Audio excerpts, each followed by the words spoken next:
The slap echoed through the living room like a gunshot. My cheek burned, the sting spreading across my face as tears I'd learned to swallow threatened to spill. The silence that followed was deafening, broken only by the cruel laughter bubbling up from the couch. About time someone put her in her place, Eleanor sneered, her voice dripping with satisfaction. My mother-in-law's eyes sparkled with malice as she adjusted her designer glasses, watching me with the same expression she'd wear watching a bug being squashed. The girl never learns. My sister-in-law, Victoria, giggled behind her manicured hand. She had it coming, honestly, walking around here like she owns the place. I stood frozen, my hand pressed against my burning cheek, tasting blood where my teeth had cut the inside of my mouth.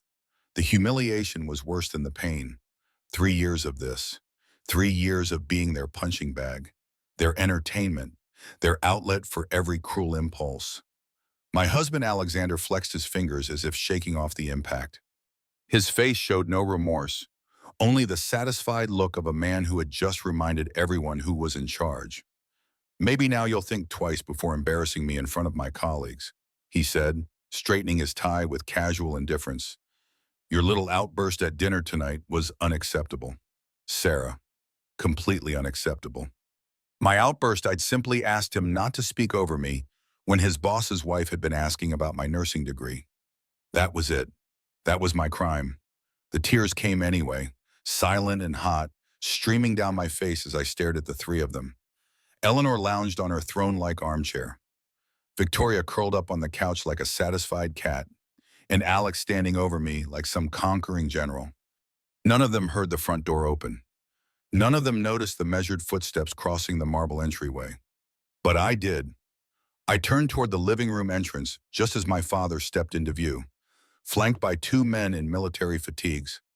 Colonel Robert Matthews stood in the doorway, his steel-gray eyes taking in the scene with the calculating precision of a man who'd spent 30 years reading battlefields. The room fell silent.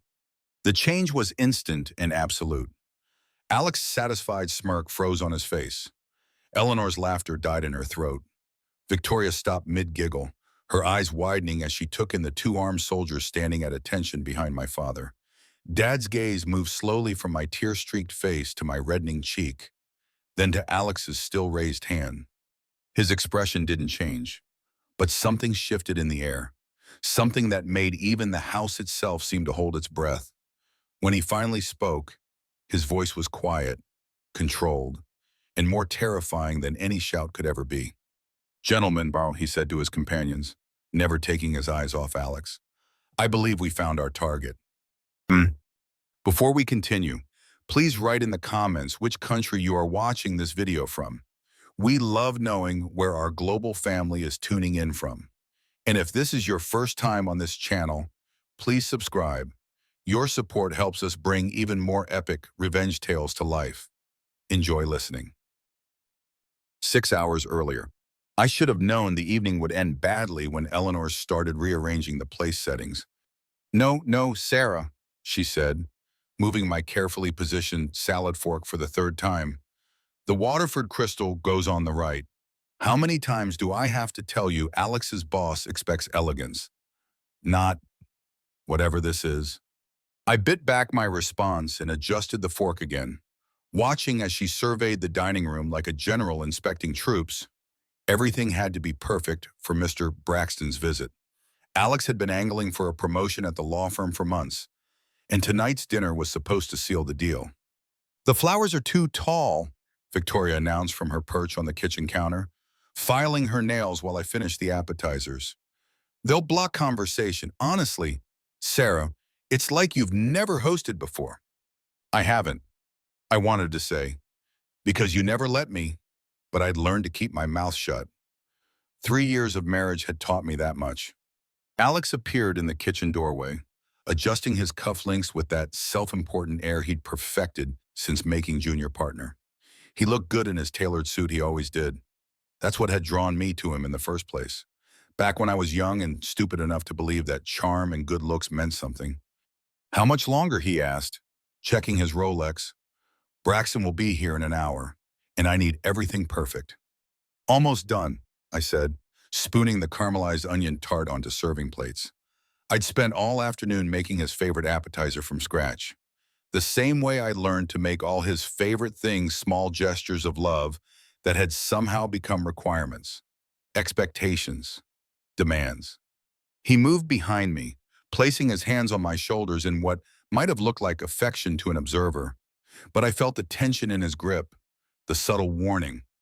"You know how important tonight is," he murmured near my ear. "Don't embarrass me." The words hit like ice water.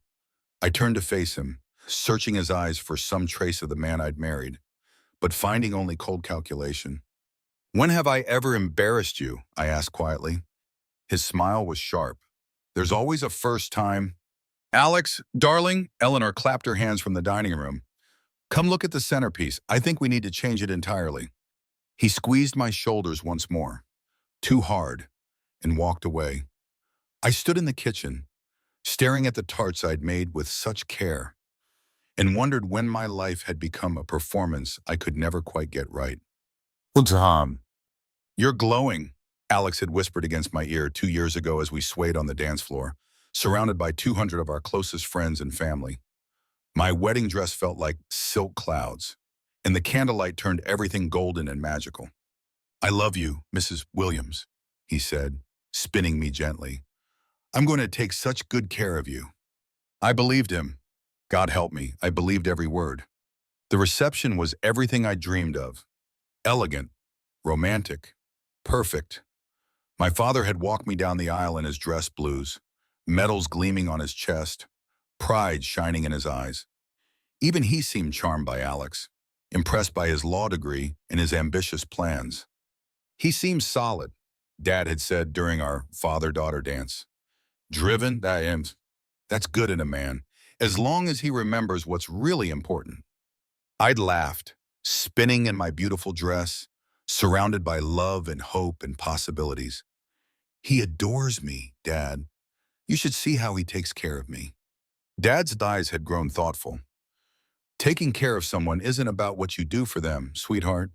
It's about how you treat them when no one's watching." I'd kissed his cheek and twirled away, too young and too happy to understand the warning. The first crack appeared 6 months later. "You spent how much on groceries?" Alex stood in our new kitchen, holding the receipt like evidence of a crime. We just moved into the house Eleanor had helped us buy her dream house. As it turned out, not mine. "The same as always," I said, confused by his sudden anger. "Maybe a little more because I got those steaks you like." "Sarah, we need to be smart about money. I'm trying to build a future for us, and you're out there spending like we're millionaires." "It was 80, Alex, for the whole week." His jaw tightened. "It's not about the amount. It's about the principle. I work my ass off, and you just spend without thinking." I stared at him. This man I'd married, this stranger wearing Alex's face. "I'll be more careful," I said finally. "Good." His smile returned, warm and loving. "I'm sorry, baby. I'm just stressed about work. You understand, right?" I nodded, because I did understand, or I thought I did. The second crack came a month later, when I mentioned wanting to pick up extra shifts at the hospital. "Absolutely not," he said, not looking up from his laptop. "My wife doesn't need to work weekends. What would people think? That I'm dedicated to my career. That I can't provide for my family." Family. The word hung between us, loaded with promises and expectations I wasn't ready for. "Alex, I love nursing. It's not about the money. It's about priorities. Sarah, my career has to come first right now. I need you here, supporting me. Can't you do that?" I did. I rearranged my schedule, turned down opportunities, made his needs my priority, because that's what wives did. Wasn't it? That's what love looked like. But late at night, lying beside him in our bed, I'd stare at the ceiling and wonder when loving someone had started to feel like losing myself. Eleanor Williams had perfected the art of cruelty disguised as concern. "Oh, honey," she said, fingering the fabric of my dress at our first family dinner after the honeymoon. "Is this from Target? How practical?" Alex laughed. Actually laughed at his mother's backhanded compliment. Mom, not everyone can shop at Nordstrom. Of course not. Eleanor smiled sweetly. I just want Sarah to represent the family well. Image is so important in your father's business circles. I'd spent a week's pay on that dress, thinking it was beautiful, appropriate, me. But under Eleanor's scrutiny, I felt cheap and shabby and completely out of place in their pristine dining room. I could take you shopping sometime, Victoria offered with fake enthusiasm. Help you find your day. My style, as if everything I'd chosen for myself before marrying into their family was wrong. That's so thoughtful, I managed, hating how grateful I sounded. It became a pattern. Every family gathering, every holiday, every casual visit turned into a masterclass in subtle humiliation. My cooking wasn't sophisticated enough. My job wasn't prestigious enough. My family wasn't wealthy enough. My everything wasn't enough. And Alex did nothing. Worse than nothing, he participated. Sarah made this casserole, he'd say at dinner parties, his tone apologetic. She's still learning to cook for a crowd. Sarah's not much of a decorator, he'd explain when guests commented on our sparse living room. We're waiting until she develops better taste. Each casual dismissal felt like a tiny death, a small piece of myself being erased. But I told myself it was normal, that all families had their dynamics, that I just needed to try harder to fit in. The day I finally snapped was the day Eleanor redecorated our bedroom. I came home from a 12-hour shift at the hospital to find my grandmother's quilt. The one thing of real value I'd brought to the marriage crumpled in a garbage bag by the door. Oh, good, you're home, Eleanor called from upstairs. I had the most wonderful idea while you were at work. Come see. I climbed the stairs on shaking legs, the garbage bag clutched in my arms. Our bedroom had been transformed into something from a magazine, all neutral tones and expensive fabrics. Beautiful, cold, and completely without personality. Isn't it gorgeous? Eleanor beamed. I got rid of all those shabby little touches and gave you something worthy of Alex's position. You'll thank me later? My grandmother's quilt, I whispered. Oh, that old thing. Darling, it was falling apart. I had the maid throw it away. Trust me, this is so much better. That night, when Alex came home to find me crying over the garbage bag, he didn't comfort me. He didn't rage at his mother for overstepping. He didn't even seem to understand why I was upset. It's just a blanket. Sarah, look at what she did for us. The room looks incredible. We should be grateful. Grateful. I should be grateful that the last piece of my grandmother had been thrown away like trash. I should be grateful to live in a beautiful prison where nothing of mine was allowed to exist. That was the night I first thought about calling my father. I didn't do it. I told myself I was being dramatic, that marriage required sacrifice, that I was lucky to have a family that cared enough to help me improve. But I kept his number in my phone, and sometimes, in my darkest moments, I'd stare at it and wonder what would happen if I pressed call. And the dinner party was going well. Too well, as it turned out. Mr. Braxton was a distinguished man in his 60s with kind eyes and an easy laugh. His wife Andrea was warm and engaging, asking genuine questions about my work at the hospital. Pediatric nursing must be incredibly rewarding, she said over the main course. I've always admired people who work with children. It takes such patience and skill. I felt myself relaxing for the first time in hours. It really is wonderful. Just last week, we had this little boy who'd been terrified of his surgery, and by the time he left, Sarah is being modest, Alex interrupted smoothly. She just does basic bedside care, nothing too technical. The words hit like a slap, basic bedside care, as if my 4-year degree, my certifications, my years of experience meant nothing, as if comforting frightened children and managing complex medical equipment was somehow beneath notice. Andrea frowned slightly. Actually, pediatric nursing requires extensive specialized training. My daughter considered it before going into family practice. Oh, yeah, I said, finding my voice again. The continuing education alone is... Sarah tends to oversell her role. Alex cut in with a laugh that didn't reach his eyes. You know how it is. Everyone wants to sound important. The table fell quiet. Even Eleanor looked uncomfortable, though whether from Alex's rudeness or the awkwardness of the moment, I couldn't tell. Mr. Braxton cleared his throat. Actually, Alex, I think your wife was sharing something meaningful. He turned to me expectantly. Andrea, you were asking about the little Bob. I saw something in his eyes. Respect, encouragement, genuine interest. It had been so long since someone had looked at me that way. He was 7, I continued, my voice stronger now. Brain tumor surgery, and he was convinced he'd wake up different. So we spent hours talking about superheroes, about how sometimes people get special powers from going through hard things. When he woke up, the first thing he said was that he felt braver. Andrea's eyes misted. That's beautiful. What a gift you gave him. It's just part of the job, I said, but I was smiling. No, Mr. Braxton said firmly. That's leadership. That's the kind of emotional intelligence that makes the difference between good healthcare and exceptional healthcare. I felt something unfurl in my chest. Pride, validation, the forgotten feeling of being seen and valued. For a moment, I remembered who I used to be before I became Alex's wife, before I let his family reshape me into their idea of acceptable. But Alex's face was darkening with each word of praise, and I knew I'd pay for this moment later. The rest of dinner passed in a blur of forced conversation and mounting tension. I could feel Alex's anger radiating across the table, even as he maintained his charming facade for our guests. When the Braxtons finally left with warm handshakes and genuine compliments about the evening, I knew the mask was going to come off. I just didn't know how ugly it would get. What was that? Alex's voice was deadly quiet as the front door closed behind our guests. Eleanor and Victoria had retreated to the living room with their wine, leaving us alone in the foyer. What was what? I asked, though I knew exactly what he meant.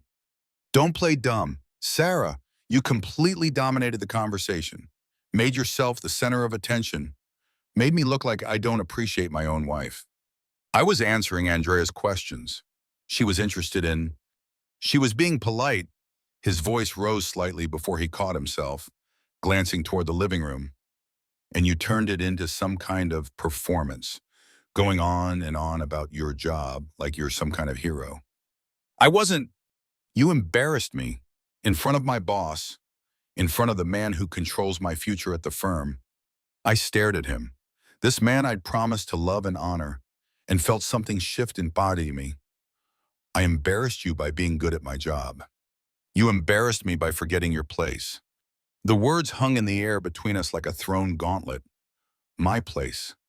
As if I were some medieval servant who dared to speak above her station. My place, I repeated slowly. No, Alex, I don't. Please explain to me exactly what my place is. His jaw tightened. Your place is supporting me, supporting this family, not grandstanding about bedside manner and children's stories while I'm trying to make a professional impression. I was being myself. Well, maybe that's the problem. The words hit like a physical blow. I actually stepped back, pressing my hand to my chest as if I could hold my heart together. From the living room came the sound of Eleanor's laughter, high and sharp. I told you she'd ruin it, she called out. The girl has no sense of propriety. Mother, please, Alex said, but there was no real rebuke in his voice. No, let her speak, I said, walking toward the living room. Clearly, everyone has opinions about my behavior tonight. Eleanor was perched in her usual spot, wine glass in hand, looking like a queen holding court. Victoria lounged beside her, phone in hand but eyes bright with interest. Oh, honey, Eleanor said with mock sympathy. I know you meant well, but you have to understand, tonight wasn't about you. It was about Alex's career, his future, and you made it all about your little nursing stories. My little nursing stories, I repeated. She's right, Sarah, Victoria chimed in. You kind of hijacked the whole conversation. It was awkward. I looked around the room at these 3 people, my husband, my mother-in-law, my sister-in-law, my family, the people who were supposed to love and support me. So let me understand this, I said slowly. When Andrea Braxton asked me about my work, directly asked me, with genuine interest I should have. What deflected, changed the subject, pretended I don't have a career. You should have been gracious and brief, Eleanor said. A simple, oh, it's rewarding would have been sufficient. Then you steer the conversation back to Alex, to his accomplishments, because his accomplishments matter and mine don't, because tonight was about him. For once in your life, Alex exploded. Couldn't you have just supported me without making it about you? The accusation was so unfair, so completely backwards, that I actually laughed. A short, bitter sound that seemed to surprise everyone, including myself. Supported you, Alex. I've done nothing but support you for 3 years. I've rearranged my schedule around your needs. I've let your mother redecorate our house, throw away my belongings, dictate my wardrobe. I've smiled and nodded while you dismissed my job, my opinions, my worth as a human being. And you think tonight was about me not supporting you. Sarah, now, no, I'm talking now. The words came pouring out. 3 years of suppressed hurt and anger finally finding their voice. I made one brief comment about my work that I'm good at, work that matters, work that helps people, and you acted like I'd committed some terrible crime. You told our guests that I oversell my role and do basic bedside care. You diminished everything I've worked for, everything I am, because it might have made you look less important for 5 minutes. The room was dead silent now. Even Victoria had put down her phone. You made your choice tonight, Sarah, Alex said, his voice cold. You chose to embarrass me, to put yourself first, to show everyone that you don't respect me or our marriage. And you made your choice, too, I said quietly. You chose to tear me down in front of people who were trying to lift me up. You chose to protect your ego instead of your wife. You chose to side with your mother's cruelty instead of standing up for the woman you married. How dare you? How dare I what? Speak the truth, point out that in 3 years of marriage, you've never once defended me, never once told your mother to back off, never once treated me like I matter. Alex's face was flushed with anger now, his carefully maintained composure finally cracking. You want to know what matters? I'll tell you what matters. He raised his hand, and for the first time in our marriage, I didn't flinch. Do it, I said quietly. Show them exactly who you really are. That's when the slap came. That's when his mother laughed. That's when my father walked into the room with 2 armed soldiers. And that's when everything changed. The silence stretched like a held breath. My father stood in the doorway, his presence filling the room in a way that had nothing to do with his physical size. Colonel Robert Matthews was not a large man, but 30 years in the military had given him something more powerful than height or bulk, an absolute, unshakable authority that made everyone in the room suddenly feel like children caught misbehaving. Behind him, the 2 soldiers remained perfectly still, their eyes scanning the room with professional precision. They weren't pointing weapons or making threats. They didn't need to. Their very presence spoke volumes about the seriousness of the situation. Sarah, Dad said quietly, never taking his eyes off Alex. Are you hurt? I touched my burning cheek, tasting blood where my teeth had cut the inside of my mouth. I'm okay. No, he said. You're not, but you will be. Alex had gone pale, his raised hand dropping slowly to his side. Colonel Matthews, I can explain. Can you? Dad's voice remained conversational, but something in his tone made Alex step backward. Please explain to me why you just struck my daughter in front of witnesses. It wasn't, we were having a disagreement. Sergeant Justin, Dad said without turning around. What did you observe when we entered this room? One of the soldiers stepped forward slightly.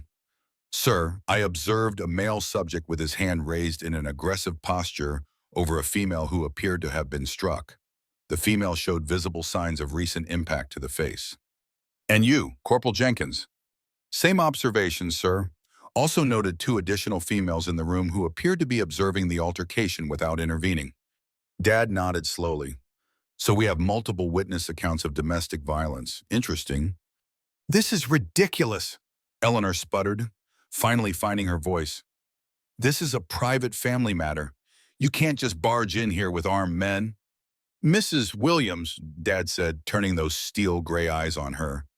I've been tracking your son's behavior toward my daughter for quite some time. Tonight was simply the final confirmation I needed. Alex's face went from pale to gray. What are you talking about? Tracking. Dad smiled, the cold, calculated smile of a predator who'd finally cornered his prey.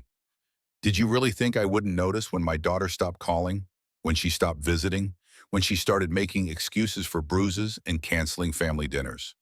I stared at him in shock. Dad, I never told you. You didn't have to, sweetheart. I've been a soldier for 30 years. I know what abuse looks like. I also know what happens when it's allowed to escalate unchecked. He reached into his jacket and pulled out a manila folder, placing it on the coffee table with deliberate precision. 3 months ago, I hired a private investigator. Amazing at what you can learn about a person when you really try. He turned to Alex. Did you know that your law firm has very strict policies about partners who engage in domestic violence? Something about maintaining the integrity of the practice. Alex's face went white. You can't. I already have. The photographs, witness statements, and medical records are quite compelling. Your boss, Mr. Braxton, lovely man, by the way, was very concerned when I shared them with him this afternoon. The room spun around me. This afternoon, Dad, you knew they were coming to dinner. I orchestrated it, sweetheart. I needed to see how he'd treat you in front of his superiors. I needed to know if there was any chance he might change, might become the man worthy of my daughter. His eyes found Alex again. There wasn't. Victoria had gone completely silent, clutching her phone like a lifeline. Eleanor looked like she was about to be sick. This is entrapment, Alex said desperately. You can't use anything you obtained illegally. Oh, but I can, Dad said cheerfully, because, you see, I'm not trying to put you in prison. Alex, prison would be too easy, too quick. What I'm doing is so much more comprehensive. He opened the folder and began laying out photographs on the coffee table. Pictures of me with bruises I'd forgotten about. Screenshots of text messages where Alex berated me. Financial records showing how he'd isolated me economically. Your law firm received these this morning, Dad continued conversationally, along with a full report on your behavior. Domestic violence isn't just illegal. Alex, it's a violation of the moral turpitude clause in your partnership agreement. You'll be suspended pending investigation. And given the evidence, termination is all but guaranteed. Alex's legs gave out. He sank into a chair, staring at the photographs in horror. But that's not all, Dad said, his voice brightening as if he were sharing good news. Eleanor, you might be interested to know that your country club has also received copies of these materials. Seems they have policies about members who enable domestic violence. Something about maintaining community standards. Eleanor's wine glass slipped from her numb fingers, shattering on the marble floor. And Victoria, congratulations on your engagement. I hope your fiancé's family is understanding when they learn about your role in covering up your brother's abuse. Social media can be so unforgiving these days. You're destroying our lives, Eleanor whispered. No, Dad said firmly. You destroyed your own lives the moment you decided my daughter was acceptable collateral damage for your family's dysfunction. I'm simply making sure there are consequences. He turned to me then, his expression softening for the first time since he'd entered the room. Sarah, pack your bags and put them in my car. Your personal items, your important documents, and your grandmother's quilt. I retrieved it from the garbage where these people threw it. It is safe. How did you? I've had people watching this house for weeks, sweetheart.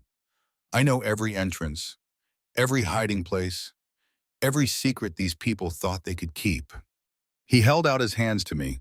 It's time to come home. I looked around the room one last time, at the husband who'd just shown his true colors, at the mother-in-law who'd tortured me for years, at the sister-in-law who'd enabled it all. 3 years of my life wasted on people who'd never valued me. But I wasn't that broken woman anymore. Standing there with my father's hand extended, surrounded by the consequences of their own actions, I felt something I hadn't experienced in years. I felt free. Actually, Dad, I said, straightening my shoulders, I have something to say first. I looked at Alex, really looked at him, and felt the strangest sense of clarity. This man who had controlled me through fear and manipulation suddenly seemed small, pathetic, utterly powerless.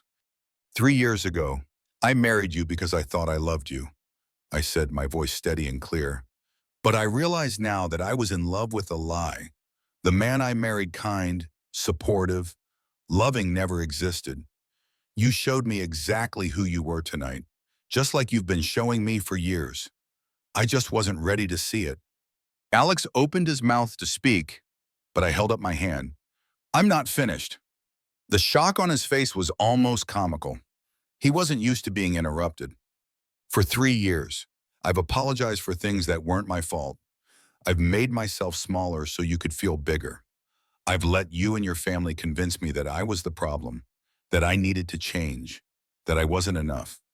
I turned to face Eleanor, who was still staring at the shattered wine glass at her feet. Eleanor, you spent 3 years trying to erase me, replacing everything I was with your vision of what Alex's wife should be. You threw away my grandmother's quilt like it was garbage. But you know what? That quilt survived the Great Depression, World War II, and 3 generations of strong women, just like I'm going to survive you. Eleanor's mouth opened and closed like a fish gasping for air. And Victoria, I continued, turning to my sister-in-law, you enabled every cruel thing your mother did to me. You laughed at my pain, participated in my humiliation, and stood by while your brother hit me. That makes you just as guilty as he is. Victoria's phone had started buzzing insistently, probably her fiancé. Wondering why pictures of tonight's scene were already appearing on social media, Dad's people had been thorough. But here's what you all failed to understand, I said, taking a step closer to Alex. I'm not just a nurse. I'm a damn good nurse. I save lives. I comfort children who are afraid. I make a difference in this world every single day. And that matters. That has value. That is enough. Alex's face crumpled. Sarah, please, we can work this out. I'll get help. I'll change. No, I said firmly. You had 3 years to change. 3 years to choose love over control, respect over dominance, partnership over ownership. Instead, you chose to hit me in front of your mother while she laughed. There's no coming back from that. I pulled off my wedding ring, the beautiful diamond that had once symbolized forever, and set it on the coffee table next to the photographs of my bruises. This marriage is over. My lawyer will be in touch about the divorce proceedings. I went upstairs and packed my bags just as Dad had instructed. You can't just leave, Eleanor said desperately when I came back down. We're family. We can fix this. I turned to look at her one last time. Family doesn't throw away the things you love. Family doesn't laugh when someone gets hurt. Family doesn't enable abuse and call it love. You were never my family. Eleanor, you were my jailers. Dad stepped forward then, his hand still extended. Ready now, sweetheart. I took his hand, feeling the strength and steadiness I'd inherited from him flowing through me. I'm ready. As we walked toward the door, flanked by the 2 soldiers, I heard Alex call out behind us. Sarah, wait, you can't do this. I love you. I stopped at the threshold and looked back at him one last time. If this is what you call love, Alex, then you don't know what the word means. And then I walked out of that house and into the rest of my life. The days that followed passed in a blur of legal meetings, doctor appointments, and long, healing conversations with my father. We sat on his back porch late into the night, drinking tea and talking about everything I'd hidden from him for 3 years. Why didn't you tell me, Sarah? He asked one evening, his voice gentle but pained. You know I would have helped you. I stared into my mug, watching the steam rise. I was ashamed, I admitted finally. I thought I should be able to fix it, that if I just tried harder, loved more, gave more of myself. That's what they count on, Dad said quietly. People like Alex and his mother, they feed on that sense of responsibility. They turn your best qualities against you.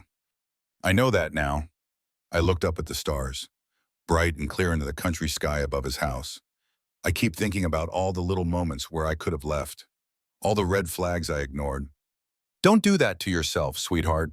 Hindsight is always clearer than the fog of war. I smiled at his military metaphor. Is that what it was, a war? Anytime someone systematically works to destroy another person's sense of self, it's a kind of warfare. The tactics are different, but the objective is the same: control through destruction. We sat in silence for a moment, the night sounds washing over us. I'm sorry I didn't see it sooner, he said finally. I'm your father. I should have protected you. You did protect me, Dad. You got me out, and now you're helping me put myself back together. He reached over and squeezed my hand. No, Sarah, you're putting yourself back together. I'm just providing a safe place for you to do it. 2 weeks after I left the Williams house, my lawyer called with news. Alex's firm had completed their internal investigation and terminated his employment effective immediately. The evidence Dad had gathered was damning, not just of the abuse, but also of ethical violations in his legal practice. Several clients had come forward with complaints once they realized the firm was investigating him. They're offering a very generous divorce settlement, my lawyer explained. Full ownership of your personal property, a substantial financial package, and a complete non-disclosure agreement. They want to shut me up, I translated. They want to limit the damage to the family name. Eleanor's husband sits on several influential boards. The social fallout is already significant. I thought about it for less than a minute. I'll take the property and the money, but I won't sign an NDA. My story isn't for sale. They won't like that. I don't care what they like. I'm done caring what they like. The lawyer's smile was audible over the phone. I'll convey your terms. A week later, Eleanor's lawyer reached out with a separate offer. She would pay for the emotional distress caused by her misunderstanding about the quilt if I would publicly state that she had been a supportive mother-in-law. I actually laughed when I heard the proposal. Tell her I said no, and tell her I've donated 3 identical quilts to the children's wing at my hospital, each with a plaque that reads, "In memory of the original, discarded by Eleanor Williams." There was no counteroffer. 6 months later, the pediatric wing of St. Mary's Hospital was quiet in the early morning hours. I just finished my rounds, checking on my little patients, adjusting IV drips, and reassuring worried parents. It was the work I'd always loved, but now it felt different somehow, more meaningful, more mine. Nurse Matthews. A small voice called from room 312. I smiled, heading toward the voice. Emma, age 6 post-surgery for a kidney condition, had been my patient for 3 days. She was scared, homesick, and desperately missing her dog. What's up, sweetheart? I asked, settling into the chair beside her bed. I can't sleep. My tummy hurts, and I keep thinking about Buster. What if he forgets me? Oh, honey, I said, taking her small hand in mine. Dogs don't forget the people they love. Buster is probably sitting by your bedroom door right now, waiting for you to come home. Really? Really? And you know what? When you get out of here tomorrow, he's going to be so excited to see you that he'll probably knock you over with kisses. Emma giggled, the sound bright in the dim room. He does that even when I just come home from school. That's because you're his favorite person in the whole world. I stayed with her until she fell asleep, singing the same lullabies my grandmother used to sing to me. The ones I remembered every time I looked at the quilt now spread across my bed in my new apartment. My phone buzzed as I stepped out of her room. A text from my father. Saw the news. Thought you should know. Attached was a link to a local business journal article. The headline read, Williams and Associates under investigation for partner misconduct. I scrolled through the article, feeling a strange mix of satisfaction and sadness. Alex had been officially terminated from the firm. The investigation had revealed not just the domestic violence evidence Dad had provided, but also financial irregularities and client complaints that had been swept under the rug due to his family connections. The law firm was now facing a class action lawsuit from former clients who claimed Alex had mishandled their cases. Another text popped up, this one from my lawyer. Eleanor's attorneys want to settle the defamation suit out of court. She's offering full restitution for your personal items plus damages. Looks like social media exile is expensive. I smiled, remembering how Eleanor's perfect reputation had crumbled within weeks of Dad's revelation. The country club expulsion had been just the beginning. When the photos and recordings went viral, carefully edited to protect my privacy while exposing their cruelty, Eleanor had become a social pariah overnight. Her charity board positions, her volunteer work, her entire carefully constructed image had disappeared like smoke. The best part, she couldn't even blame me. Every bit of evidence had come from their own actions, their own words, their own choices. Sarah, Dr. Arabella Cohen appeared at my elbow. Your 7-8 surgery prep is ready in room 318. And congratulations, by the way. Congratulations. She grinned. Check your email. My hands shook as I pulled up my work email on my phone.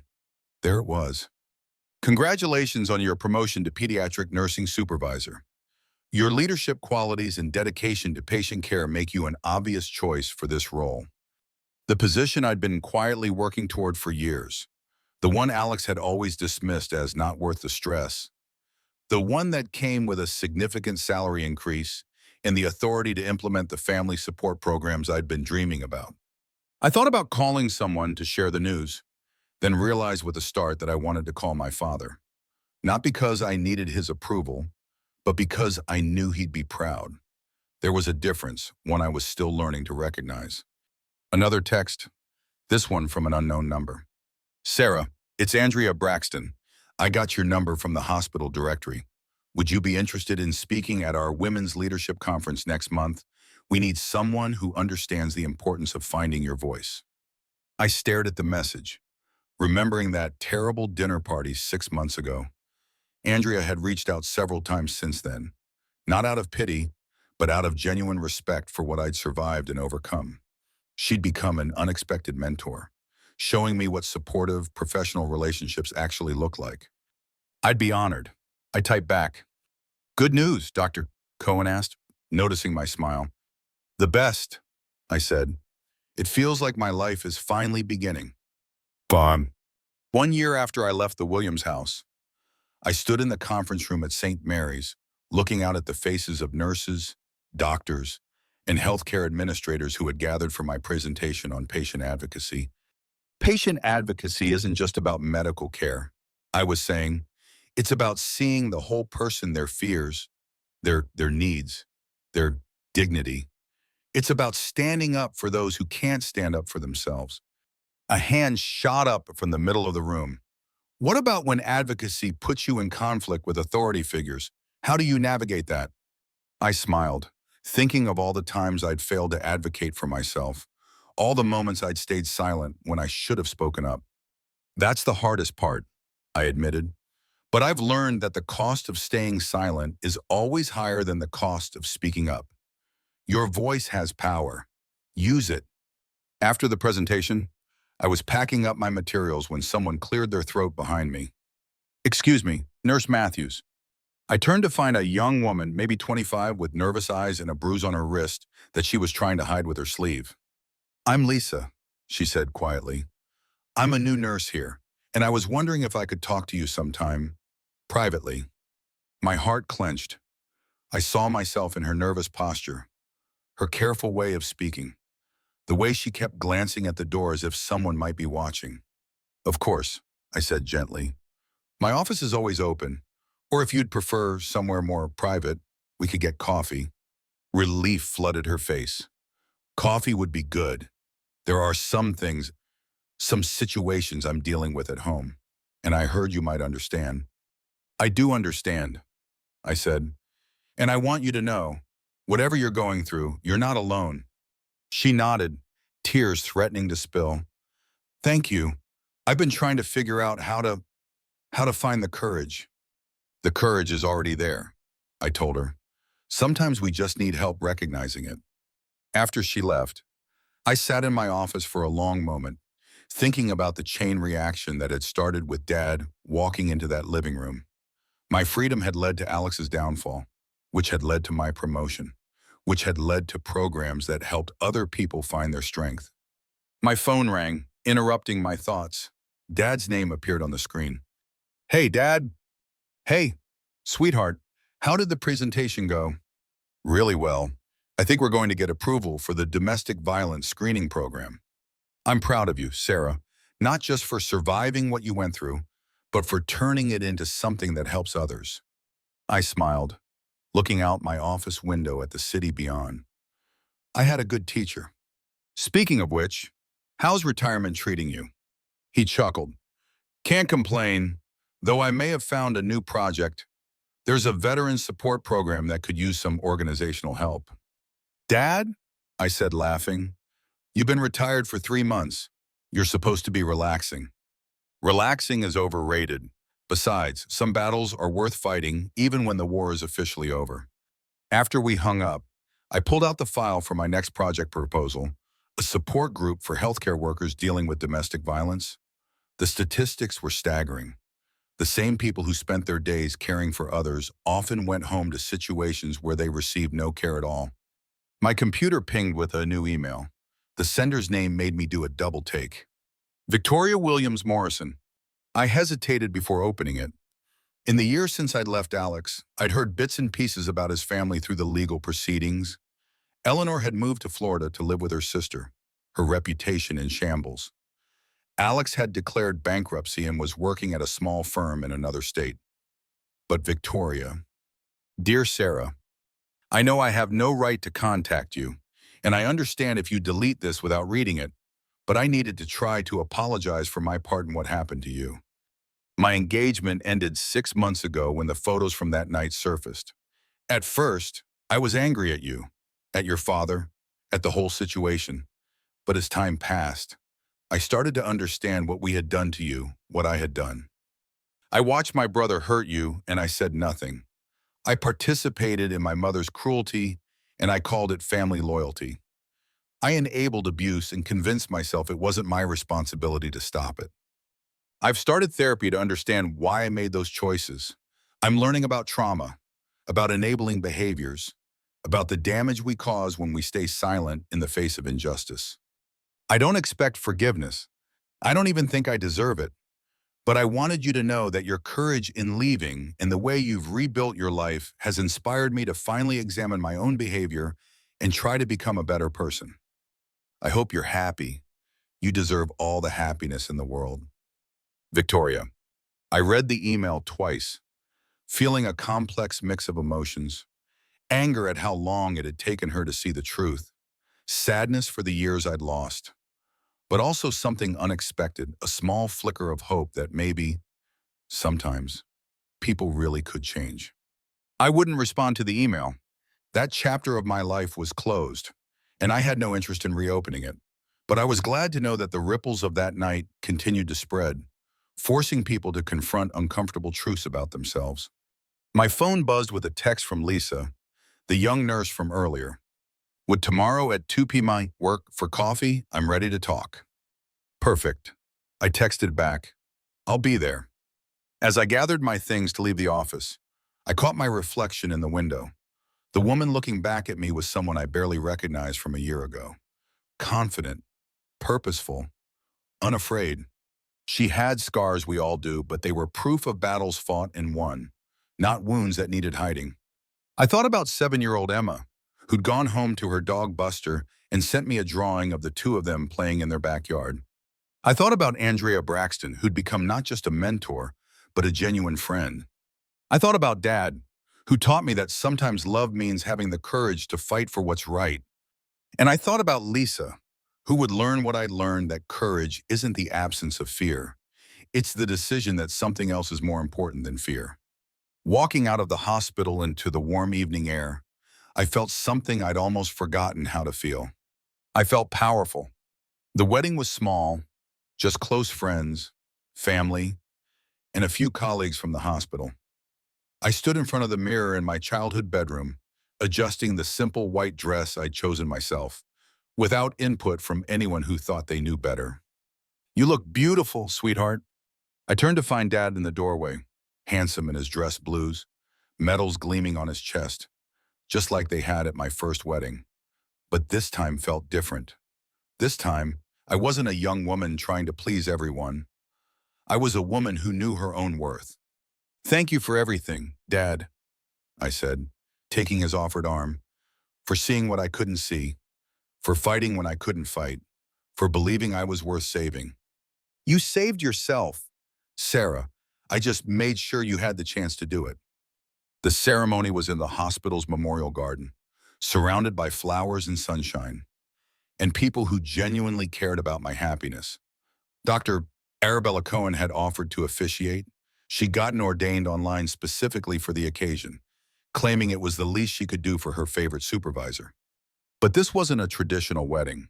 There was no groom waiting at the altar, no vows of "till death do us part." Instead, I stood before my chosen family and made promises to myself. I, Sarah Matthews, promised to honor my own voice, to trust my own judgment, and to never again make myself small for someone else's comfort. I promised to continue healing, growing, and helping others find their strength. I promised to remember that I am enough exactly as I am. The crowd, my real family, chosen rather than inherited, cheered as I slipped a simple silver ring onto my own finger. A promise ring, a commitment ring, a reminder that the most important relationship I'd ever have was the one with myself. Later, at the reception in the hospital cafeteria, transformed with fairy lights and flowers donated by grateful patients' families, I found myself surrounded by love in its truest form. Colleagues who respected my work, friends who valued my friendship, patients' families who'd been touched by my care. And in the corner, mostly unnoticed by the other guests, sat Lisa, no longer the frightened young nurse who'd asked for help 2 years ago, but a confident woman who now ran her own support group for healthcare workers in abusive relationships. "Speech," someone called out, and soon the whole room was chanting for me to speak. I stood up, looking around at these faces, my chosen family, my real family, the people who'd supported my journey back to myself. 2 years ago, I thought my life was over. I began. I'd lost myself so completely that I didn't even remember who I'd been before. But I learned something important: you can't destroy someone who refuses to stay broken. Applause filled the room, but I held up my hand. The woman who was hid in that living room, who was laughed at and belittled and made to feel worthless, she's still part of me. But she's not all of me. She's the part that learned resilience, that developed empathy, that understands how precious it is to be truly seen and valued. I caught Dad's eye across the room. He was trying not to cry and failing completely. "So today isn't just about celebrating my freedom from an abusive marriage. It's about celebrating the woman I've become because of that struggle. It's about recognizing that sometimes the worst things that happen to us become the foundation for the best things we do." I raised my glass of sparkling cider. Here's to second chances, chosen families, and the courage to rewrite our own stories. Here's to knowing that we are all worthy of love, especially from ourselves. As the room erupted in cheers and applause, I felt a deep sense of completion. Not the kind that comes from finding someone else to complete you, but the kind that comes from finally becoming whole on your own. And Mary's hospital board meeting was unusually crowded that morning. I'd been asked to present my proposal for a comprehensive domestic violence intervention program, and word had gotten around. Nurses, doctors, and staff members filled the extra chairs along the walls, all there to show support. As you can see from the data, I concluded after 20 minutes of presentation, this program wouldn't just help our patients, it would support our staff as well. 1 in 4 healthcare workers experiences domestic violence at some point in their careers. That's higher than the national average. We have an opportunity here to not only provide better care, but to be better caregivers to each other. The board chair, Dr. Marshall, leaned forward. "The budget implications are significant. Ms. Matthews, where do you propose we find the funding?" I've been expecting this question. I've already secured a 3-year grant from the Braxton Foundation that would cover startup costs in the first 2 years of operation. After that, our data shows that the reduction in staff turnover alone would offset the program's expenses. A murmur ran through the room. The Braxton Foundation was Andrea and William's philanthropic organization, created after William retired from the law firm. They'd become unexpected allies in my advocacy work. Additionally, I continued, 3 other hospitals in the region have expressed interest in adopting our model once it's established. This could position St. Mary's as a leader in healthcare worker wellness and community response to domestic violence. Dear Marshall exchanged glances with the other board members. You've done your homework, Ms. Matthews? I always do, Marshall. The vote was unanimous. Project Phoenix, as we'd named it, would launch in 3 months. After the meeting, Dr. Cohen caught up with me in the hallway. That was masterful. Sarah, you've come so far from the woman who first joined my team. I smiled. Sometimes I still can't believe it myself. 3 years ago, I could barely speak up at a dinner party without being shut down. Now I'm presenting to hospital boards and running departments. That's because you were always this woman, she said, squeezing my arm. You just needed the space to become her. Back in my office, I found a small package waiting on my desk. The return address was simply R. Matthews, Colonel, Rhett. Inside was a silver nameplate for my desk. It read Sarah Matthews, RN, BSN, Director of Patient Advocacy.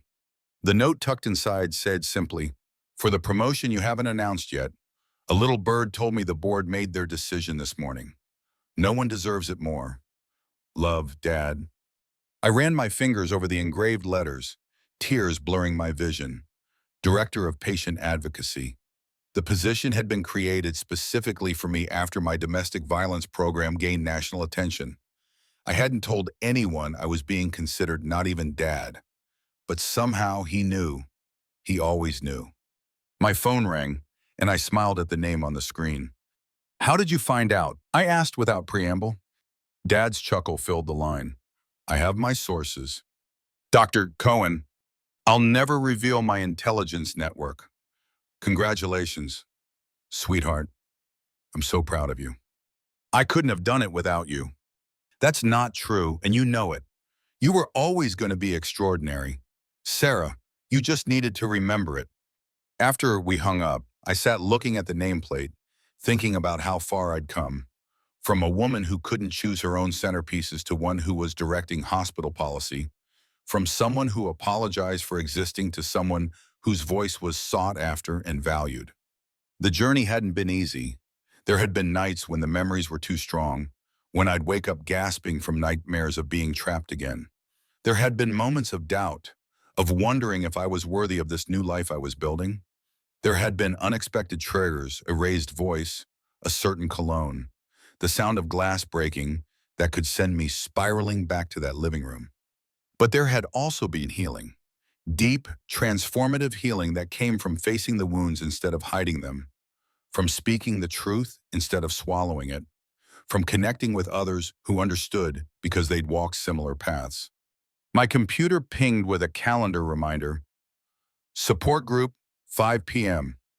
The group had grown from just a handful of healthcare workers to over 30 regular attendees. We met weekly in the hospital's community room, sharing stories, strategies, and the kind of understanding that can only come from lived experience. Tonight was a milestone, our 100 meeting. We'd planned a small celebration complete with a cake that read, "Stronger Together" in purple icing. It wasn't just a catchy phrase, it was the truth we'd discovered. Isolation was abuse's most powerful weapon. Connection was its antidote. Ma'am. The auditorium at the National Conference on Healthcare Worker Wellness was packed to capacity. I stood backstage, reviewing my notes one last time, trying to calm the butterflies in my stomach. 300 healthcare professionals waited to hear my keynote address. Andrea Braxton appeared at my elbow, elegant as always in her tailored suit. Ready. As I'll ever be, I admitted. I still can't believe they asked me to do this. I can, she said simply. Your program has become the gold standard. 10 hospitals have adopted it. The research data is compelling, and you have the personal experience to make it real for people. I nodded, taking a deep breath. I just hope I can do it justice. You will, She squeezed my hand. Just speak your truth. That's all anyone can ask. The introduction seemed to go on forever, listing accomplishments that still felt surreal. Director of Patient Advocacy, creator of Project Phoenix, recipient of the Healthcare Leadership Award, published author, and finally, a survivor who turned her pain into purpose. When I stepped up to the podium, the applause was thunderous. I looked out at the sea of faces, doctors, nurses, administrators, researchers, all there to learn how to better support healthcare workers experiencing domestic violence. 3 years ago, I began. I was a pediatric nurse living in fear. I went to work and helped children heal, then went home to a place where I was being systematically broken. The irony wasn't lost on me. Even then, how could I be so good at caring for others and so bad at protecting myself? The room was silent, hundreds of eyes fixed on me. The answer, I discovered, is that abuse doesn't happen to weak people. It happens to strong people whose strength is twisted against them. Our capacity for empathy, our willingness to see the best in others, our commitment to making relationships work, these become the very chains that bind us. I saw heads nodding, saw a few people wiping away tears. Healthcare workers are especially vulnerable. We're trained to put others first, to see suffering as something to be fixed, to believe in transformation and healing. We're also exhausted, overworked, and often isolated by the intensity of what we do every day. It's the perfect storm for abuse to take root and flourish. For the next 40 minutes, I shared the story of Project Phoenix, how it had begun as a small support group and grown into a comprehensive program that included screening, intervention, housing assistance, legal support, and ongoing therapy. I shared the data, the outcomes, the lessons learned. But most importantly, I shared the stories anonymized, of course, of healthcare workers who had found their way out of abuse and back to themselves. The surgeon who performed life-saving operations while hiding bruises under her scrubs. The nurse who dispensed medications with hands that had been broken by her partner. The hospital administrator who managed million-dollar budgets but couldn't access her own bank account. These are our colleagues. These are our friends. These could be any of us. I looked around the room, making eye contact with as many people as possible. If you take away nothing else from my talk today, remember this: domestic violence thrives in silence. It grows in isolation. It festers in shame. But when we create spaces where truth can be spoken, where experiences can be shared, where support is unconditional, that's when healing becomes possible. The standing ovation lasted for nearly 5 minutes.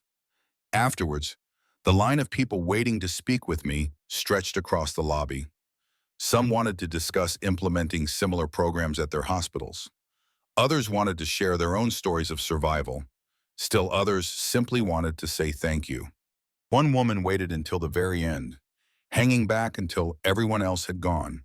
She was older, perhaps in her 60s, with silver hair and kind eyes that looked somehow familiar. "Miss Matthews," she said, extending her hand, "I wanted to thank you personally for your work. It's making a difference." "Thank you," I said, shaking her hand. "Are you with one of the hospitals considering the program?" She smiled, a little sadly. "No, I'm here for more personal reasons. My daughter is in an abusive marriage. She doesn't see it yet or doesn't want to see it, but I do. I've been trying to find ways to help her." My heart ached for her. I'd met so many parents in her position, watching helplessly as their children suffered. "The hardest part is knowing when to step in and when to wait," I said gently. "Sometimes pushing too hard can drive them further away." "That's what I'm afraid of," she admitted. "I don't want to lose her, but I can't stand watching her disappear a little more each day." "Have you told her what you see?" "I've tried." She defends him, says I don't understand their relationship. The woman sighed. She used to be so vibrant, so full of life. Now she's just a shadow. I reached into my bag and pulled out a card. "This is the national hotline for family members of domestic violence victims. They have resources specifically for parents. And this," I wrote my email on the back, "is my contact information. If you ever need someone to talk to who understands, please reach out." She took the card, tears filling her eyes. Thank you, I will. She hesitated, then added, your father must be very proud of you. Something about the way she said it made me look at her more closely. Do you know my father? No, she said quickly. I just meant, from your story, the way he helped you. I nodded, though something felt off. He is proud, and I'm grateful every day for his intervention. As you should be. She squeezed my hand once more. Not everyone is so fortunate. Then she turned and walked away, disappearing into the crowd before I could say anything else. That night in my hotel room, I called Dad. How did the keynote go? He asked as soon as he picked up. Really well. I think. Standing ovation. Lots of interest in the program. But something strange happened. I told him about the silver-haired woman, her questions, the odd comment about him. Dad was quiet for a moment. What was her name? She didn't say, and I didn't think to ask. It was at the end of a very long line of people. Probably nothing to worry about, but trust your instincts. They've gotten pretty sharp. We chatted a bit longer about the conference and his veterans program, which had taken off in ways neither of us had expected. Before we hung up, he said, by the way, did you see the news about Alex? My stomach tightened. I'd gone months without thinking about my ex-husband. No. What happened? He's been disbarred. Apparently, the ethical violations went deeper than anyone realized. The Bar Association's investigation uncovered evidence of client fund misappropriation. I closed my eyes, absorbing the information. I'm not surprised. He always thought rules were for other people. The article mentioned he's moved back in with Eleanor in Florida. Seems his new career didn't work out. I could picture it, Alex, diminished and bitter, living under his mother's thumb. The perfect punishment for a man who had once wielded such power over others. Are you okay? Dad asked when I didn't respond. I'm fine, I said, and meant it. It doesn't touch me anymore. Dad, whatever happens to Alex, it's his journey now, not mine. After we hung up, I walked to the window of my hotel room, looking out at the city lights.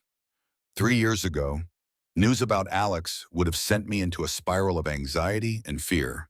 Now it was just information, no more emotionally significant than a weather report. That was the true measure of healing. I realized, not that the past disappeared, but that it lost its power to control the present. Later that evening, as I was reviewing my notes for the next day's panel discussion, my phone pinged with an email notification. The sender made my breath catch. Eleanor Williams. I hadn't heard from her directly since that night in the living room. All communication had been through lawyers, cold and formal.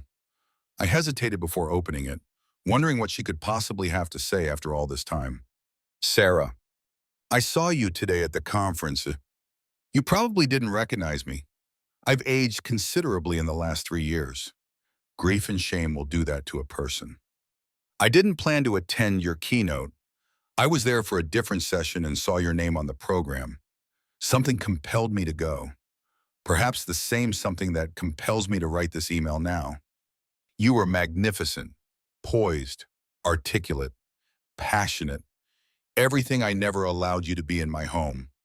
I sat in the back row and listened to you describe the dynamics of abuse, and I heard my own behavior described with such clarity that I could no longer hide from the truth, even from myself. I came to you afterward, not brave enough to give my name, but needing somehow to see you up close, to confirm that you had truly escaped the trap we set for you. You were kind to me, offering resources for my daughter. The irony wasn't lost on me. There is no adequate apology for what I did to you, for the ways I diminished you, criticized you, tried to reshape you into someone who wouldn't threaten my control, for the precious mementos I discarded as if your history and heritage meant nothing, for standing by while my son struck you and feeling satisfaction instead of horror. I am not writing to ask forgiveness.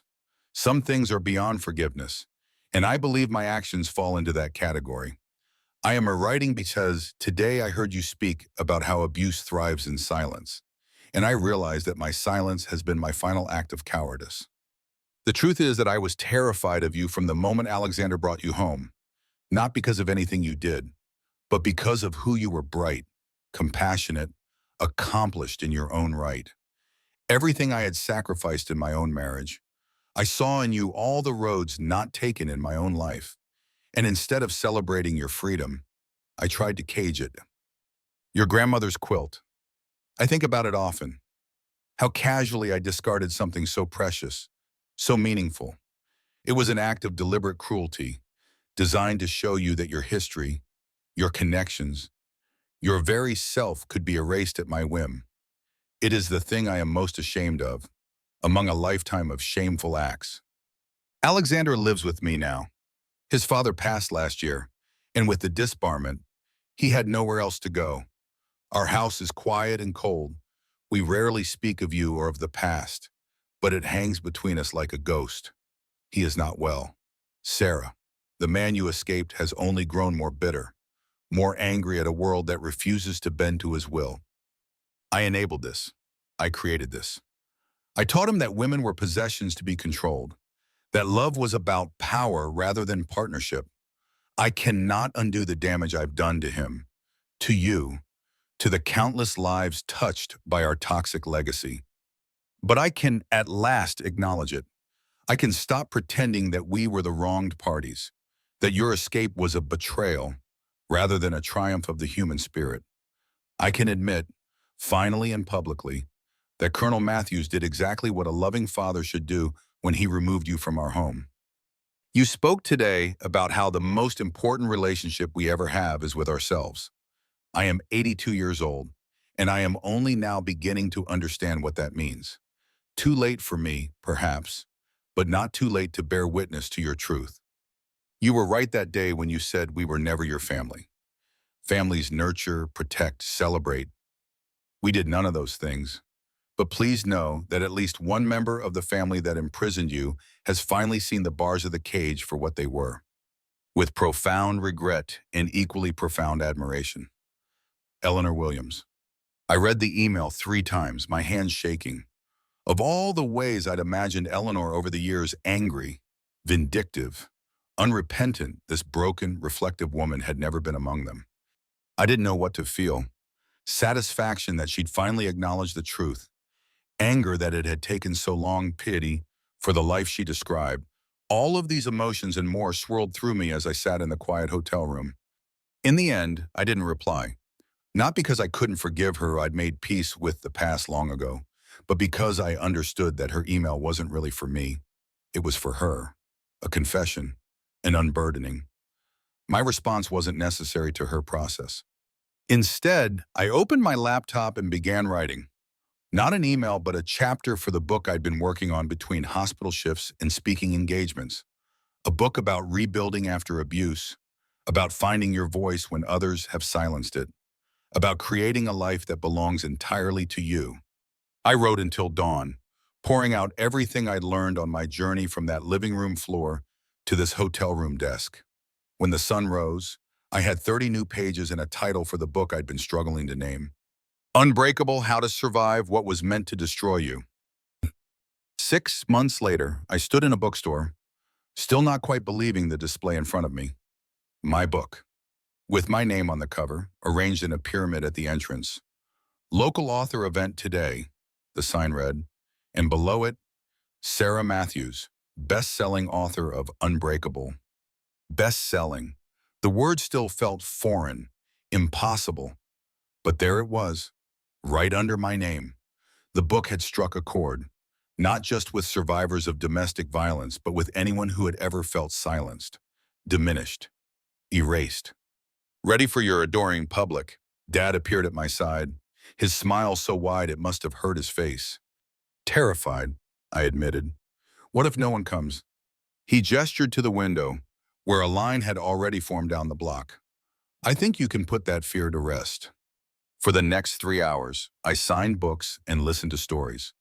Women and men of all ages shared how my words had helped them understand their own experiences or those of someone they loved. They thanked me for my honesty, for putting into words the things they had struggled to express. One young woman, clutching the book to her chest, said, "I left him yesterday, After reading your chapter about the moment you knew you deserved better, I packed a bag and went to my sister's. I don't know what happens next, but I know I can't go back. I came around the table and hugged her. The not knowing is the hardest part, I said softly, but I promise you, it gets better, and you never have to figure it out alone. I gave her my card with the support group information on the back, another link in the chain of healing that had begun that night in the living room. As the event wound down, a bookstore employee approached with one last book to sign. This customer couldn't stay, but she asked if you would sign it with a personal message. I opened to the title page and saw a note already written there in elegant, shaky handwriting. To Sarah, thank you for showing me that it's never too late to face the truth. My breath caught. Eleanor had been here, in this very bookstore, had perhaps stood in that line watching me interact with readers, listening to their stories of survival and rebirth. After a moment's hesitation, I wrote beneath her note, Eleanor, the most courageous journey is the one toward honesty, especially with ourselves. May you find peace on that path, Sarah Matthews. I handed the book back to the employee, knowing I would probably never hear from Eleanor again. Our paths had crossed one final time, not in conflict, but in a quiet acknowledgement of painful truths and difficult growth. That night, Dad and I celebrated with dinner at my favorite restaurant. As we raised our glasses in a toast, he said, to my extraordinary daughter, who turned tragedy into triumph. I smiled, clinking my glass against his. And to my extraordinary father, who showed me what real love looks like. Later, alone in my apartment, I stood looking at my grandmother's quilt spread across my bed. The stitches were still strong after all these years, holding together pieces that had been carefully chosen and lovingly arranged. Just like me, just like all of us, who refused to stay broken. I turned off the lights and settled into bed, surrounded by the silence of my own space, the peace of my own choices, the safety of my own strength. And for the first time in years, I slept without fear, because I had finally learned the most important lesson of all. The person responsible for protecting Sarah Matthews was Sarah Matthews. And I was very good at my job. The morning of the ceremony dawned bright and clear, the kind of perfect spring day that made everything look like a fairy tale. Ryan had been up since dawn, nervous energy radiating from him as he double-checked every detail. The flowers arrived an hour ago, he announced, bringing me coffee in bed. They're perfect. Everything's perfect. I sat up, accepting the cup and studying his face. He looked genuinely happy for the first time in months, like a man who'd been given an unexpected second chance at paradise. Are you nervous? I asked. Terrified, Ryan admitted, sitting on the edge of the bed.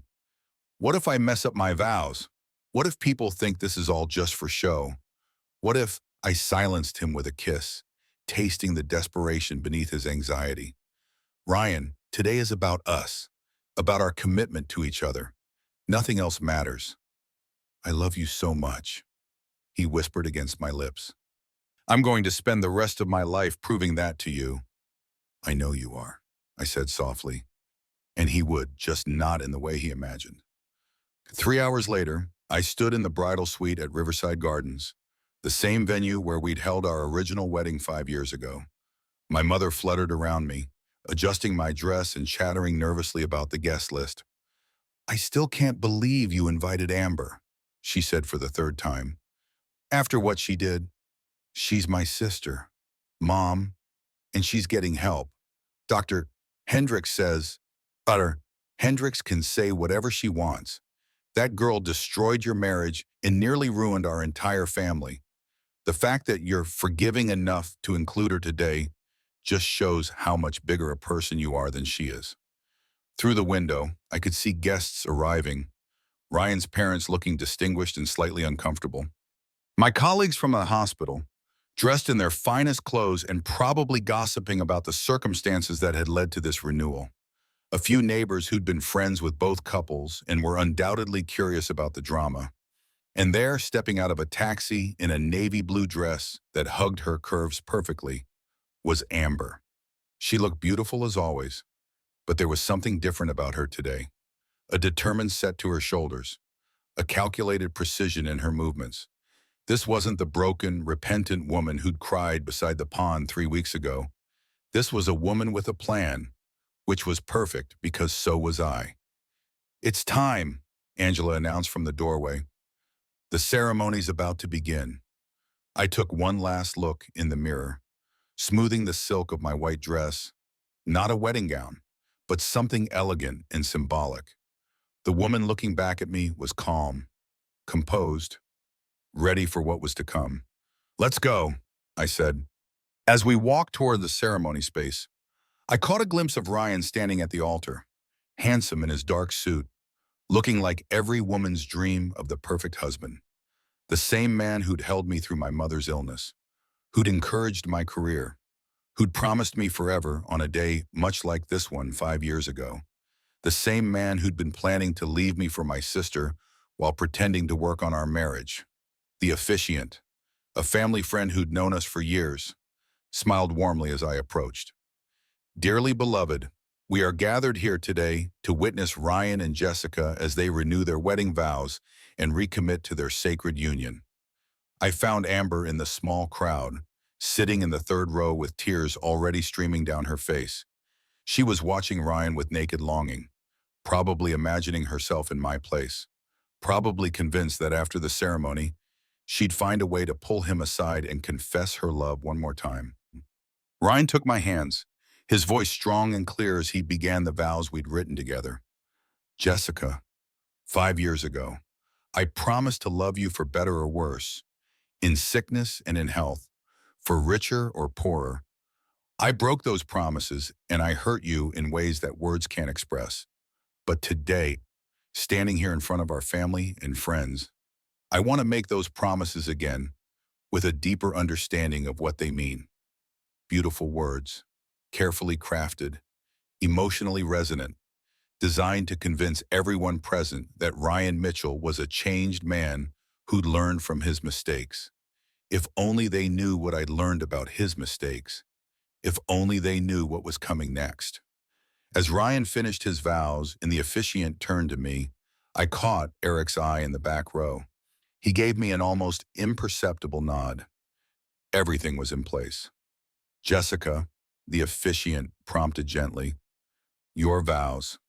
I turned to face Ryan, looking deep into his eyes as I began to speak. "Ryan," I said, my voice carrying clearly across the assembled masses, "5 years ago, I married a man I thought I knew completely, a man I trusted with my heart, my future, and my deepest secrets." Ryan smiled, thinking he knew where this was going. He had no idea. "I believed in us," I continued, never breaking eye contact with Ryan. "I believed in the promises we made, the life we were building together, the love we shared, even when things got difficult, even when we grew apart. I never doubted that we were committed to working through our problems together." Ryan's smile wavered slightly. This wasn't matching the vows we'd rehearsed. "But 5 years of marriage taught me something important about trust," I said, my voice still calm and clear. "It taught me that trust isn't just about believing someone when they tell you they love you.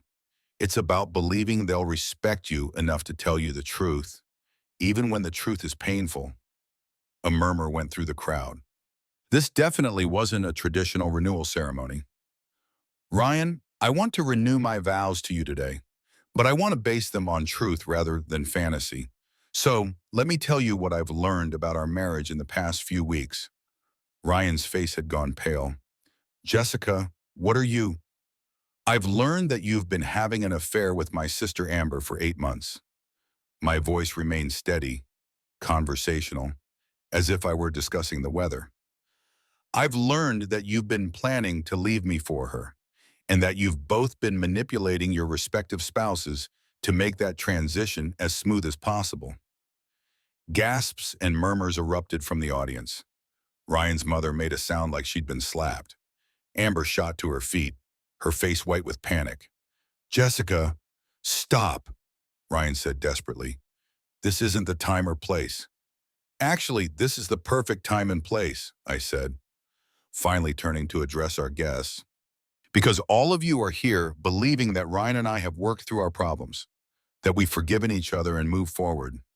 You're here to celebrate our renewed commitment to honesty and trust. I pulled out my phone and held it up. Eric, would you join me up here, please? Eric rose from the back row and walked to the altar, his expression grim but determined. Several guests recognized him as Amber's husband and began whispering more urgently. Eric has been very helpful in documenting the true nature of Ryan and Amber's relationship. I continued. Show them, Eric. Eric connected his phone to the venue's sound system, a detail we'd arranged in advance. The first image that appeared on the large screen behind the altar was a text message thread between Ryan and Amber. Dated 6 weeks ago, Ryan. I can't keep pretending with Jessica. Every day feels like a lie. Amber, I know. Baby. But we have to be smart about this. Eric's already suspicious. And if Jessica finds out before we're ready, Ryan ready for what? To destroy 2 marriages, to tear apart your family. Amber ready to be together. Really together.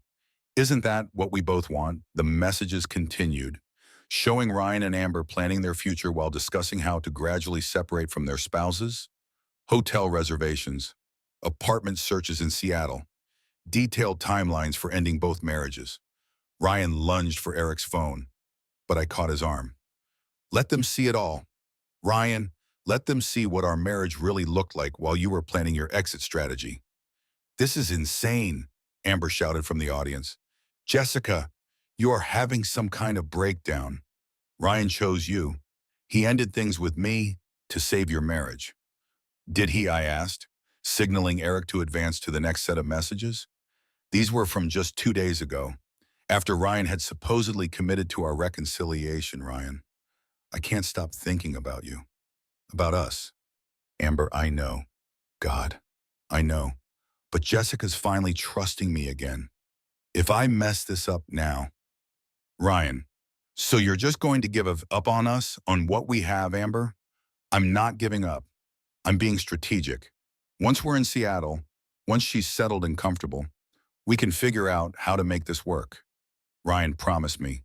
Promise me you're not choosing her over me. Amber, I promise.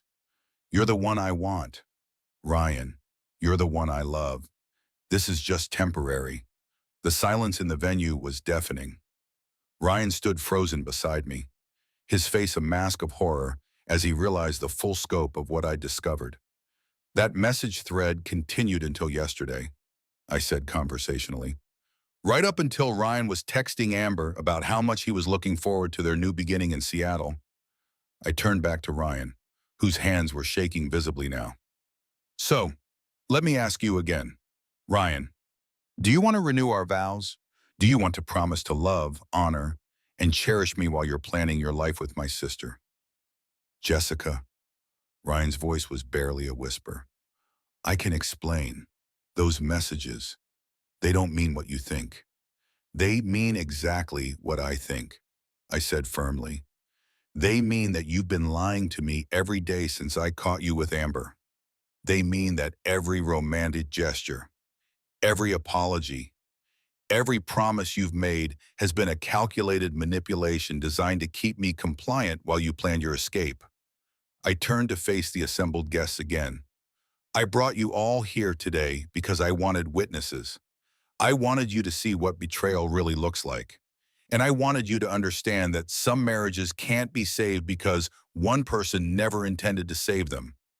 Ryan suddenly came alive, grabbing my shoulders and trying to turn me away from our audience. Stop this. Stop this right now. We can talk about this privately. Work through it like adults. Adults, I laughed, the sound sharp and bitter. Adults don't plan elaborate deceptions. Adults don't gaslight their spouses while arranging affairs. Adults don't stand at altars promising forever while texting other women about their real future plans. I shrugged out of his grasp and looked at him with all the contempt I'd been hiding for weeks. Ryan, I want a divorce. I want you out of our house by the end of the week. And I want you to understand that every single person in this room now knows exactly what kind of man you are. Jessica, Please, Amber called out, pushing through the crowd toward the altar. You don't understand. Ryan and I, we tried to fight our feelings. But sometimes love just happens. It doesn't mean we're terrible people. Actually, it does, Eric interrupted, advancing to the next screen of evidence. Because you didn't just have an affair.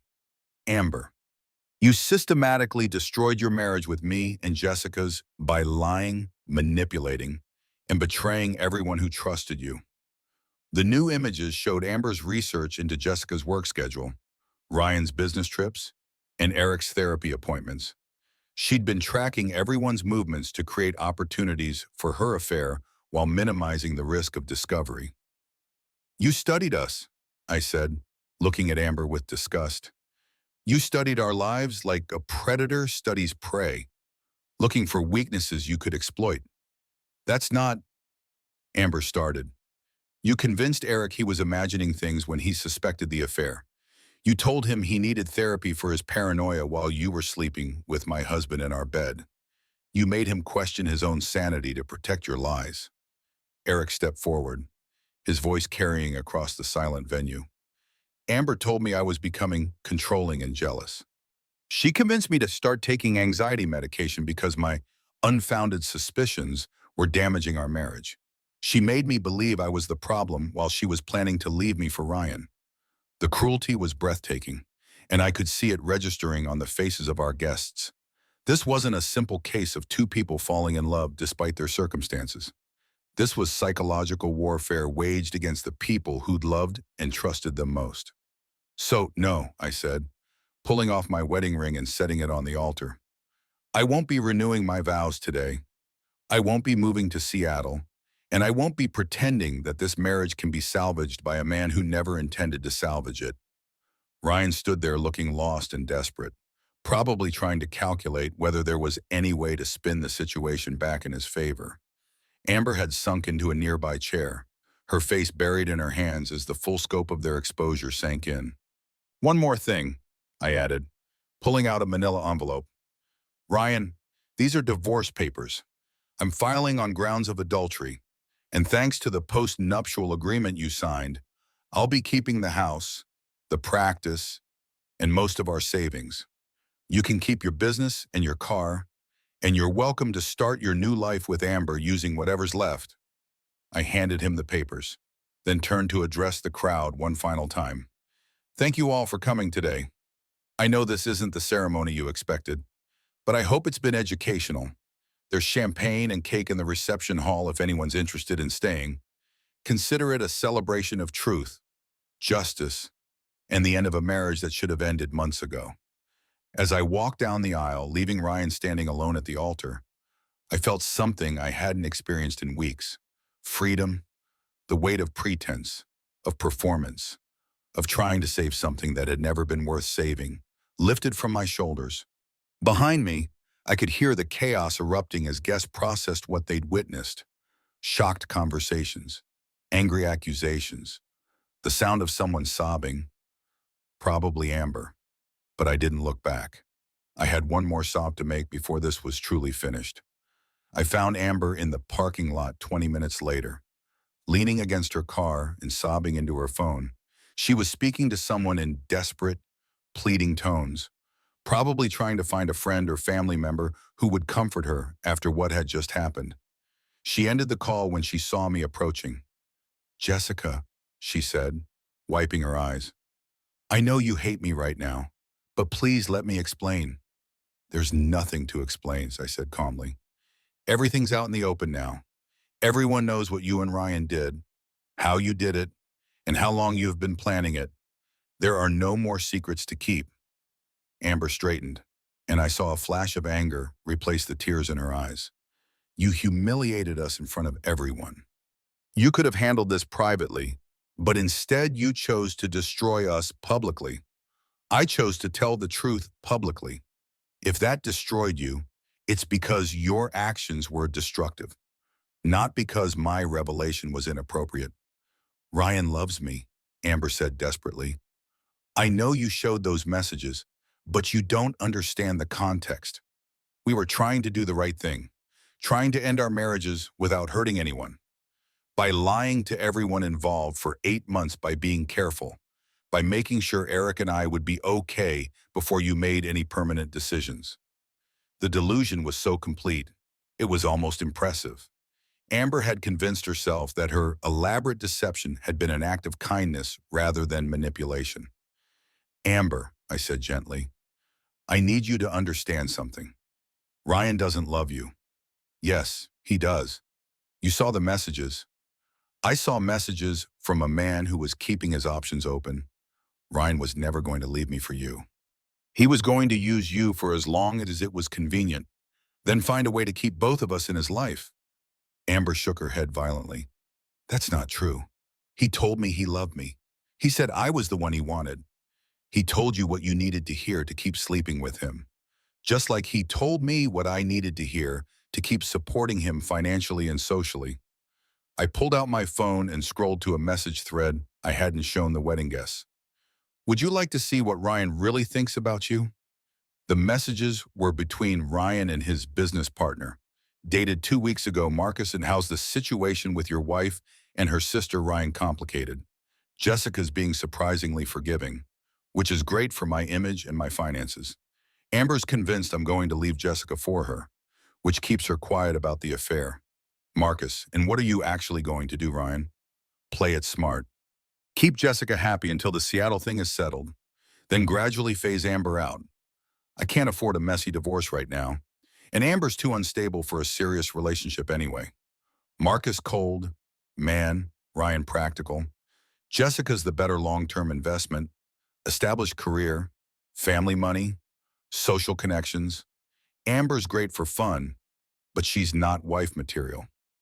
Amber read the messages twice, her face growing paler with each word. He said I wasn't wife material. He said I was unstable and not a good long-term investment. He was planning to use our reconciliation to secure his financial future, then dump you once he didn't need you to keep quiet anymore. Amber slumped against her car, the full reality finally hitting her. But he promised me. He said we'd be together in Seattle. He lied to you the same way he lied to me. The difference is that I figured it out before I destroyed my life completely. For several minutes, we stood in silence.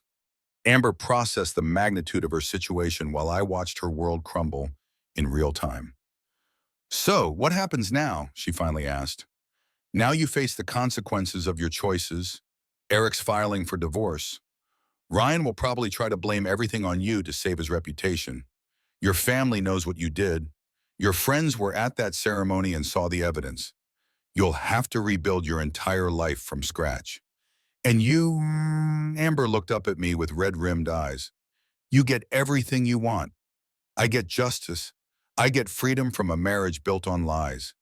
I get to keep the life I worked hard to build instead of watching Ryan steal it piece by piece. I paused, considering my next words carefully. But I don't get my sister back. I don't get to trust family the way I used to. I don't get to believe in forever anymore. Amber's face crumpled. Jessica, I'm so sorry.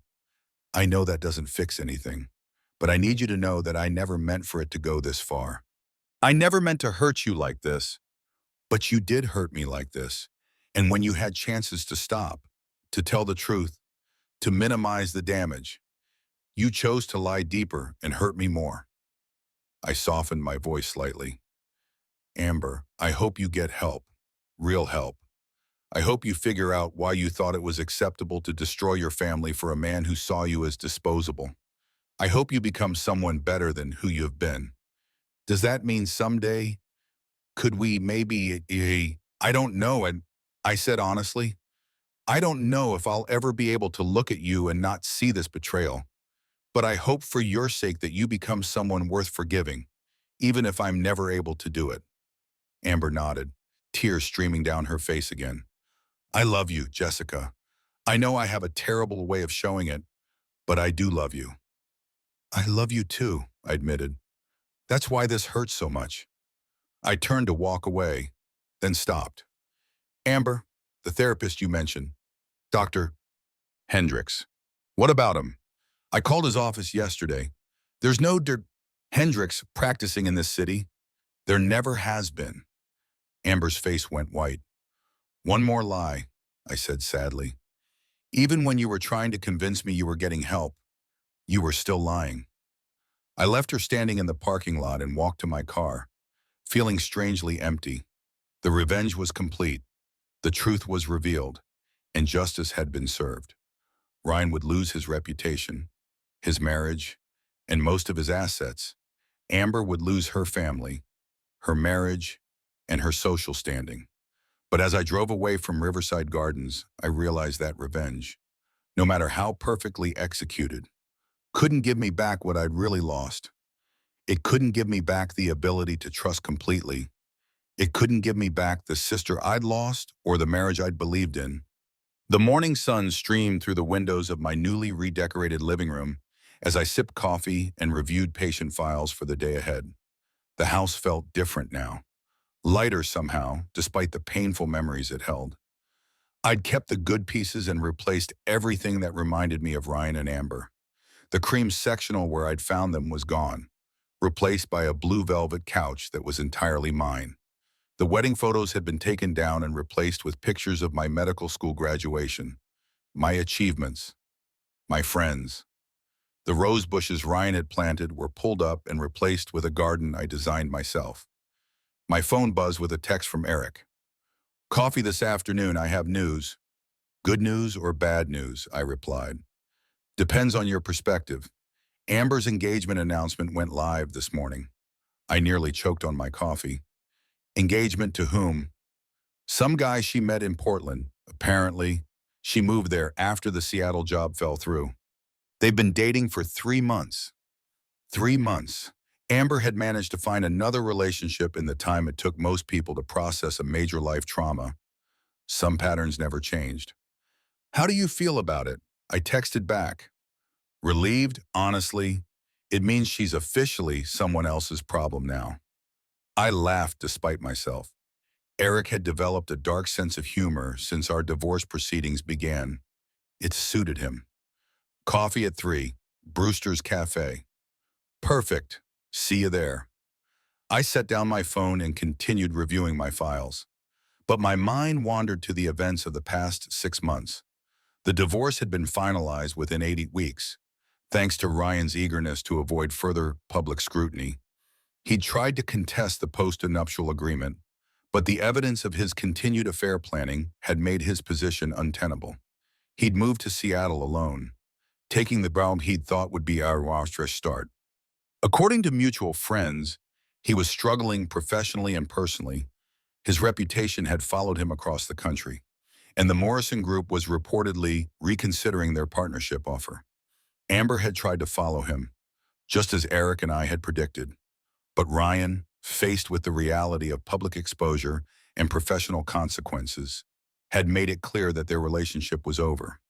She'd spent 2 weeks in Seattle trying to convince him otherwise before finally accepting that he'd meant what he'd said in those messages to his business partner. She'd never been wife material to him. She'd been a convenient distraction that had become an inconvenient liability. The irony was perfect. My practice had thrived in the months since the ceremony. Far from damaging my reputation, the revelation of Ryan's betrayal had generated sympathy and respect from my colleagues and patients. They saw me as someone who'd handled an impossible situation with dignity and intelligence. I'd been invited to speak at conferences about resilience in the medical profession, and my patient load had increased as word spread about my approach to healing trauma. It turned out that surviving betrayal publicly had made me more relatable and trustworthy, not less. The doorbell rang, interrupting my thoughts. I wasn't expecting anyone, and I'd grown cautious about unexpected visitors since the ceremony. Too many reporters and curious neighbors had tried to get interviews in the immediate aftermath. Through the peephole, I saw a delivery person holding a large bouquet of flowers. I opened the door cautiously. "Dr. Jessica Lewis." "Yes, these are for you." He handed me the bouquet and waited while I signed for it. After he left, I examined the flowers. White daisies mixed with yellow roses, my actual favorite combination. The card was simple: for a fresh start, a friend. No signature, no return address. I searched the bouquet for clues but found nothing. As I arranged the flowers in a vase, I found myself smiling for the first time in weeks. Someone, maybe Eric, maybe one of my colleagues, maybe even a grateful patient, had thought to brighten my day with flowers that actually reflected my preferences. It was a small gesture, but it felt significant. After months of being defined by betrayal and revenge, someone saw me as worthy of simple kindness. My phone rang, displaying an unknown number. I answered cautiously. Dr. Lewis, this is Jennifer Walsh from Seattle General Hospital. I know this is unexpected, but we have a position opening in our trauma department, and your name came highly recommended. I nearly dropped the phone. I'm sorry, who recommended me? Actually, it was Dr. Willa Hendricks. She attended your presentation at the medical conference last month and was very impressed with your work. Dr. Hendricks, the therapist Amber had claimed to be seeing, who didn't exist in our city, apparently did exist in Seattle. Dr. Hendricks suggested that you might be interested in a change of scenery. Jennifer continued, we're looking for someone with your expertise in trauma recovery, and frankly, we're willing to offer a very competitive package to get the right person. I looked around my newly decorated living room, thinking about the life I'd rebuilt here and the memories, both good and bad, that tied me to this place. Can you send me the details? I heard myself saying. I'd like to review the position. Absolutely. I'll email everything this afternoon. After I hung up, I sat in the quiet of my house, considering the possibility of starting over somewhere new, not running away from my past, but choosing my future on my own terms. The irony wasn't lost on me. Ryan had wanted to take me to Seattle as part of his escape plan, his fresh start built on deception. Now I was being offered the chance to go there on my own merit, with my own goals, carrying my own truth. That afternoon, I met Eric at Brewster's Cafe, the same corner table where we'd first planned our investigation 6 months ago. You look different, he said as he sat down. Good different, peaceful.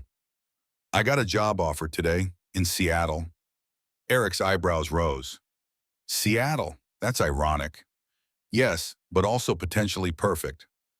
I told him about the call from Jennifer Walsh, about Dr. Hendricks's recommendation, about the opportunity to build something entirely new. What about your practice here? I could sell it to Dr. Martinez. She's been wanting to expand, and she understands my patient load. They'd be in good hands. Eric was quiet for a moment, processing. Are you running away? No, I said without hesitation. 6 months ago, I would have been, but this isn't about escaping what happened here. It's about choosing what happens next. And Ryan, he's still in Seattle, presumably. Seattle's a big city, and even if we cross paths, what's he going to do? He's the one who destroyed our marriage. He's the one who has to live with the consequences of his choices. I'm not going to limit my opportunities because of his presence. Eric smiled. You really have changed. We both have, 6 months ago. We were both victims of other people's choices. Now we're making our own choices. Speaking of choices, Eric pulled out of his phone and showed me a picture. I've been dating someone. The photo showed Eric with a woman about our age, both of them laughing at something off camera. She had kind eyes and a genuine smile, and Eric looked happier than I'd seen him in years. Her name is Amanda. She's a librarian at the high school where I teach. She's never been married, has no interest in drama, and thinks my ex-wife sounds like a sociopath. I like her already. She wants to meet you before you potentially move across the country. She says anyone who helped me survive Amber deserves her respect and gratitude. We talked for another hour about new beginnings, about the strange ways life could surprise you, about the difference between healing and revenge. As I drove home, I thought about the flowers waiting on my kitchen table, about the job offer that represented possibility rather than escape, about Eric's new relationship and the peace I'd found in solitude.